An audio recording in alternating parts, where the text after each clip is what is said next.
بيبدأ فيلمنا بشخص وهو بيكلم صديقه فت في اللاسلكي بس ما بيردش عليه، وبيقلق جدا وبينزل وبيقف في الغابة، وفجأة بيشوف صديقه وشه متشوه وبيموت قدامه وبيتفزع جدا من شكل صاحبه.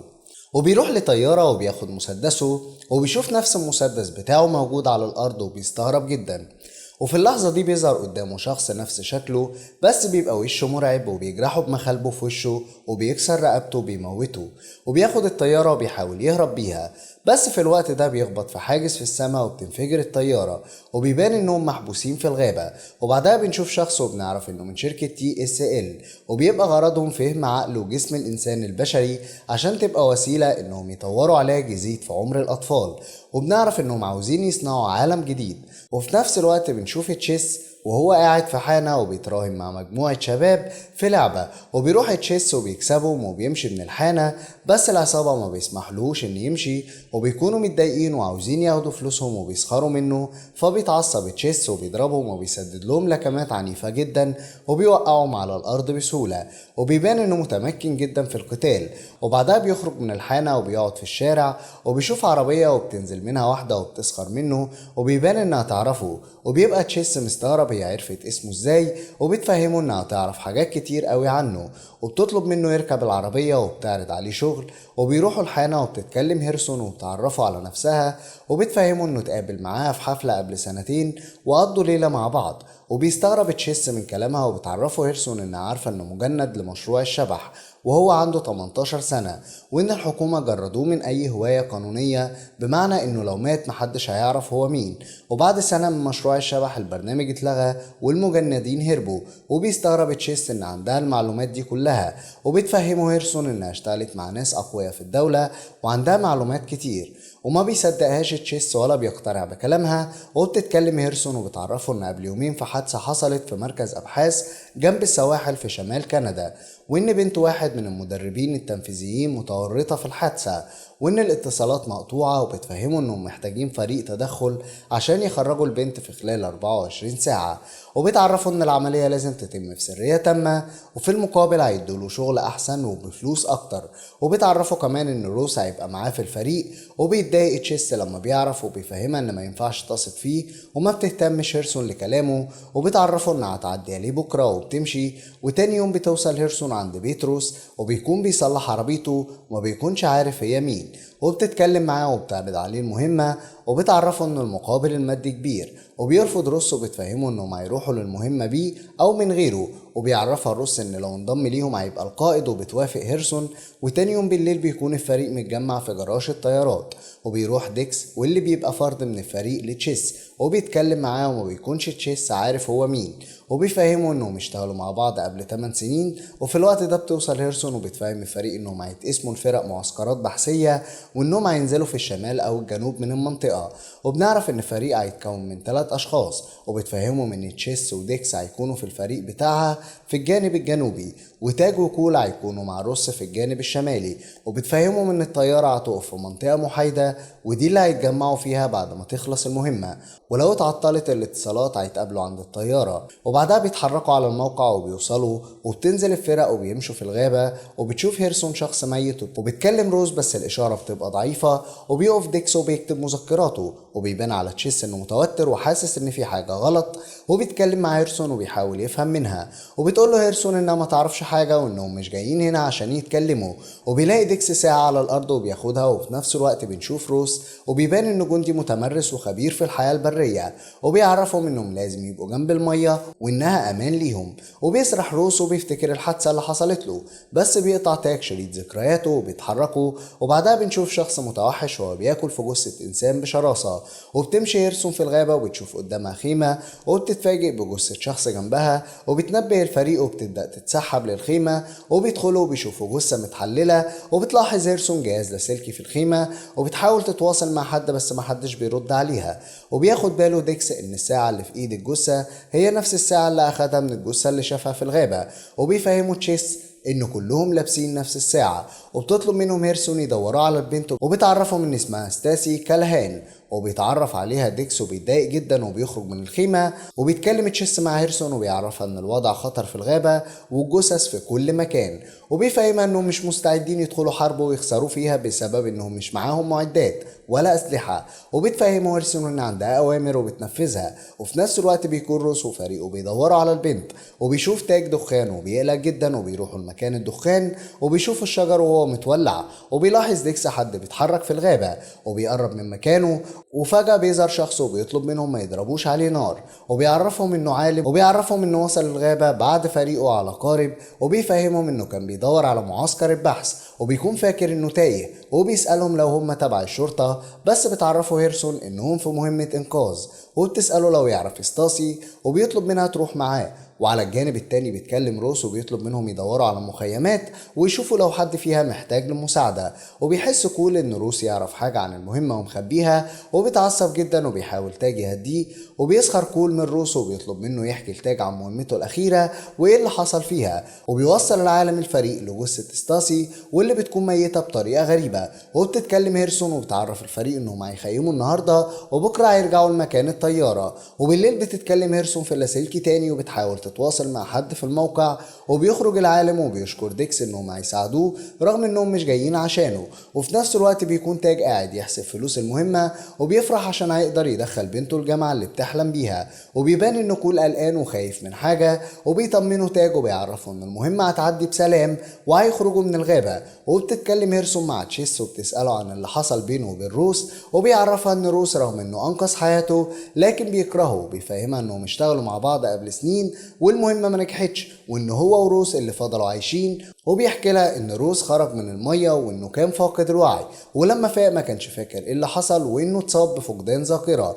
وروس رفض ان يحكي له حاجة عن اللي حصل في المهمة. وبيبقى تشيس خايف لا يكون روس كان سبب ان المهمة تفشل، وعشان كده مش عاوز يحكي له حاجة عن المهمة. وفي نفس الوقت بيتعرف العالم على ديكس وبيتفاجئوا باسمه وبيدخلوا الخيمة وبيكون في ايديهم مذكرات كتير، وبيفهمهم ديكس ان اشترى دفتر مذكرات قبل المهمة بكام ساعة، وبيفهمهم ان كتب صفحة واحدة بس وازاي باقي الصفحات دي اتملت.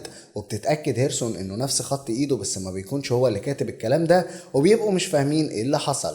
واثناء ما كول بيتكلم مع تاج بيسمعوا صوت غريب في الغابة وبيتخضوا جدا وبيشوفوا كائن مرعب وبيخافوا من شكله جدا.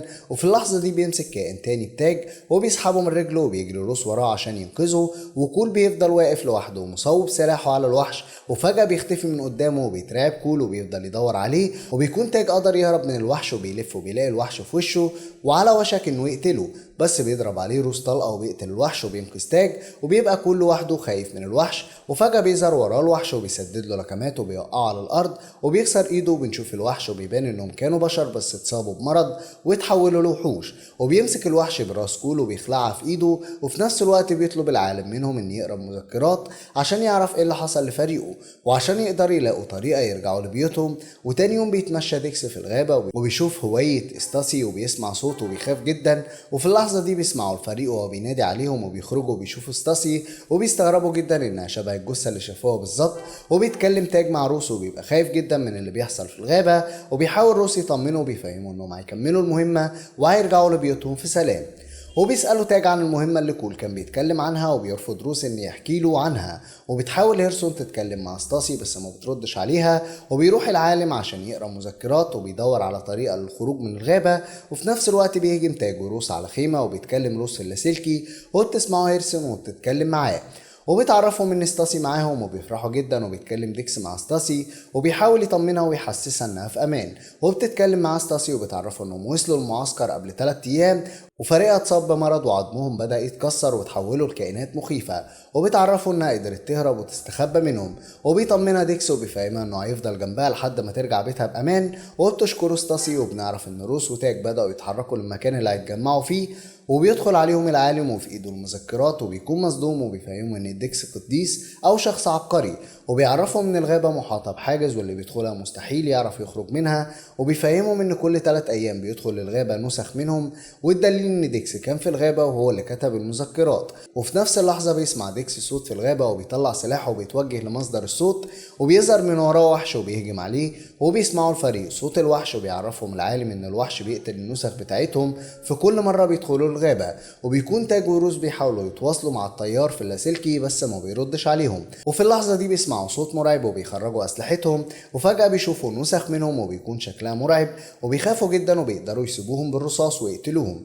وبيهجم شبيه تاج على روس وبيوقعه في الأرض، وبيكون تاج في حالة صدمة وبيدخل تاج في قتال مع شبيه روس وبيقدر يجرحه بسكينة ويموته. وبيقدر روس يضرب شبيه تاج طلقة في راسه وبيفجرها، وفي نفس الوقت بيظهر شخص الاستاسي وبيطاردها، وبيدخل ديكس في قتال مع شخص تاني وبياخد المسدس وبيضربه طلقة في نص راسه. وبيكون الوحش على وشك انه يقتل ستاسي بس بيظهر ديكس وبيضربه طلقة في راسه وبينقذها. وبتسمع هيرسون وتشيس اطلاق النار وبيخرجوا وبيتصدموا لما بيلاقوا وحوش في نفس شكلهم، وبتهجم نسخة هيرسون على تشيس وبتجرحه، وبتقدر هيرسون تصيب نسخة تشيس وبتجري نسخة هيرسون عليها وبتجرحها في كتفها، بس هيرسون بتكون اقوى منها وبتصيبها بطلقة وبتموتها. وبيكون تاج بيضرب وحش وبيظهر قدامه وحش عملاق وبيبقى نفس شكل تاج، وبيطلع سكاكين وبيحاول يسدد له لكمات بس بيطعنه تاج في ايده، وبيتدخل روس في الوقت المناسب وبيقتل الوحش وبينقذ تاج. وفي نفس الوقت بيطمن ديكس على ستاسي وبيبان انها بدأت تتصاب بالمرض وبتفضل تتألم وبيتكسر عظمها وعينيها بيبقى شكلها غريب، وبيزيد حجم جسمها بطريقة مرعبة وبتهجم على ديكس، وبيحاول يطلع سلاحه عشان يقتلها بس بتمسكه وبتحدفه على الأرض، وبيحاول يهرب وبتمسكه من عينه بقوة وبينزف ديكس وبيتألم لحد ما بيموت. وفي اللحظة دي بيضرب تشيس طلقة على راسها وبيقتلها، وبيتكلم تاج مع روس وبيكون مستغرب ازاي الوحش كان شكله كده وازاي بيقدر يستخدم السكينة زيه بالظبط. وبيتكلم روس وبيعرفوا انهم كل ما المدة بتاعتهم بتزيد وهم في الغابة هيفقدوا عقلهم، وبيتعصب تاج وبيحاول يفهم منه هو عارف المعلومات دي منين. وفي الوقت ده بتتكلم واحدة من المنظمة بتاعتهم في اللاسلكي وبيعرفها روس ان معاهم ستاسي وبتسخر منه وبتفهمه ان كلامه مش صح وان ستاسي ماتت وبتشكره على خدمته، وبتفهمه ان الشركة فصلت الفريق كله وتخلوا عنهم، وبتعرفوا كمان ان الجزيرة هتتدمر بعد 12 ساعة. وبيتعصبوا جدا وبعدها بيسأل تشيس العالم عن القارب اللي وصل بيه للجزيرة وبيعرفوا انه على الشط. وبيتكلم تاج في اللاسلكي وبيعرف هيرسون انهم اتواصلوا مع الشركة وانها اتخلت عنهم وان الجزيرة هتتدمر الصبح، وبياخد روس منه اللاسلكي وبيتكلم معاهم وبيعرفهم ان دي مش المرة الاولى ليه في الجزيرة وانها كمان مش المرة الاولى ليه في نفس المهمة، وبيحكي لهم ان قبل سنين راح في مهمات كتير وكل مرة بيقتل نسخ متوحشة هو وتشيس قدروا يهربوا من الجزيرة وهي بتنهار. ولما خرجوا كان تشيس فاقد الوعي، ولما فاق ما كانش فاكر حاجة، وكانت الصدمة لما عرف انهم في 2021. وبيعرفها انهم لما بدأوا المهمة كانوا في 22 اكتوبر سنة 2023. وبتلاحظ هيرسون انهم لما دخلوا الجزيرة امبارح كان نفس التاريخ، وبتعرف ان الوقت بيتكرر، وبيفهمها انه كان عاوز ينفذ المهمة ويرجع ستاسي حية يمكن يسيبوه وما يدخلش الجزيرة مرة تانية. وبتتعصب منه هيرسون عشان ما حاولش يحذرها، وبيتكلم مع تشيس وبيسأله ازاي خرجوا اخر مرة، وبيقول له روس ان دور على قارب قديم وخرجوا من الجزيرة وهي بتتدمر. وبيتدخل العالم وبيفهمهم ان التفجير اللي هيحصل في الجزيرة هيسبب خلل في مجال الطاقة، وقتها يقدروا يخرجوا من الجزيرة، وبيبدأوا يجهزوا نفسهم عشان ينفذوا الخطة. وبيقعد تاج مع روس وبيعرفوا ان مسامحه ان خدعهم وكذب عليهم، وبيشجعوا انهم يقتلوا الوحوش ويخرجوا بسلام من الجزيرة. وفي اللحظة دي بيشوف روس وحش ورا تاج وبيسيبه بطلقة وبيموته. وتاني يوم بيخرجوا للغابة، وبتستغرب هيرسون ان العالم يونج مش معاه سلاح، وبيرفض يونج ان ياخد سلاح وبيمشي. وفي نفس الوقت بيشوف روس وتاج الوحوش وبيتحركوا على مكان القارب، وبيحاولوا يتحركوا بخفة ومن غير صوت عشان محدش يلاحظ وجودهم، بس بيشوفوا الوحوش وهي محاصراهم. وبيكون تشيس وهيرسون ويونج وصلوا للقارب، وبيعرفهم يونج ان باقي ساعة والجزيرة تتفجر، وبيقنعهم انهم يمشوا ويسيبوا روس عشان كذب عليهم وخدعهم، وبيعرفهم انهم لازم يبعدوا عن الشط. وفي نفس الوقت بيبدأ روس يصطاد فيهم ويوقعهم، وفجأة بيظهر نسخة من كولو بيبقى عملاق جدا، وبيدخلوا معاه في قتال شرس جدا وبيقدروا يقتلوه. وبيهجم وحش على روس وبيوقعه على الارض وبيكون على وشك ان يقتله، بس بيضربه تاج وبيحاول يطعنه بالسكينة، بس بيمسك ايده وبيهجم عليه وبيحاول روس ينقذه، وبيفضل يطعن في نسخة تاج لحد ما بيموت. وبيزعل روس لما بيشوف تاج وهو بينزف وبيموت، وبيلف روس وشه وبيشوف وحش شبهه وهو ماسك مسدس وعلى وشك انه يقتله، بس بينقذه تشيس وبيقتل الوحش واللي بيرفض انه يمشي ويسيبه، وبيحضنوا بعض. وهما في الطريق بيهجم وحش على روس وبيخترق غصن شجر بطن روس، وبيروح تشيس وبيساعده. في اللحظة دي بتبدأ الجزيرة في التفجير، وبيطلب روس من تشيس يسيبه وينقذ نفسه، بس بيرفض تشيس يسيبه وبيبقى فاكر ان روس انقذ حياته قبل كده. وبيحكي له روس ان إيرسون تبقى مراته وانه حضر فرحه، وبيطلب منه يسيبه ويكمل بقية حياته مع البنت اللي حبها، وبيديله تشيس سلاح وبيسيبه وبيمشي. وبيكون يونجا قلقان وخايف لا يموت في الجزيرة، وبيضرب هيرسون على راسها وبيفقدها الوعي، وبيرمي أسلحة في المية وبيتحرك القارب، وبيوصل تشيس عند الشاطئ وبيشوف الحبل بتاع القارب وبينط في المية وبيقدر يمسكه، وبيتفوق هيرسون وبتشوف التفجيرات. وفجأة بيتحول يونجو وبيهجم على هيرسون، وبيوصل تشيس للقارب وبيسدد له لكمات بس ما بتأثرش فيه، وبيضرب تشيس لكمة قوية وبيوقعه على الأرض. وبيكونوا على وشك انه يقتله، بس بتهجم عليه هيرسون وبيمسكها، وبيكون على وشك انه يفجر دماغها، بس بيتصاب بطلقة بتخترق راسه وبيموت. وبيكون روس هو اللي انقذهم، وبتتفجر الجزيرة بيه وبيموت. وبيحضن تشيس هيرسون وبيسوق القارب بقى على سرعة، وبيقدر يخترق الحاجز وبيخرجوا من الجزيرة. وبيكون تشيس فاقد الوعي، وبتروح له هيرسون وبتفوقه، وبتكتشف انه فاقد الذاكرة ومش فاكر اي حاجة، وبتسيبه وبتمشي. وبيشوف شخص وبيطلع له على القارب بتاعه، وبعدها بنشوف تشيس وهو قاعد قدام حانة بعد ما اتضرب، وبتجيله هيرسون وبتكون عاوزاه في مهمة، وبنعرف انهم في دوامة ومستحيل يخرجوا منها، والوقت بيتعاد بيهم وكل حاجة بتتكرر. وبنعرف انهم في ايران تجارب عشان يختاروا منهم مجموعة من الجنود المثاليين الشجعان، واللي بيبقى تشيس واحد منهم، عشان بيدخل الجزيرة وبيخرج كل مرة حي. وبيخلص فيلمنا لحد هنا.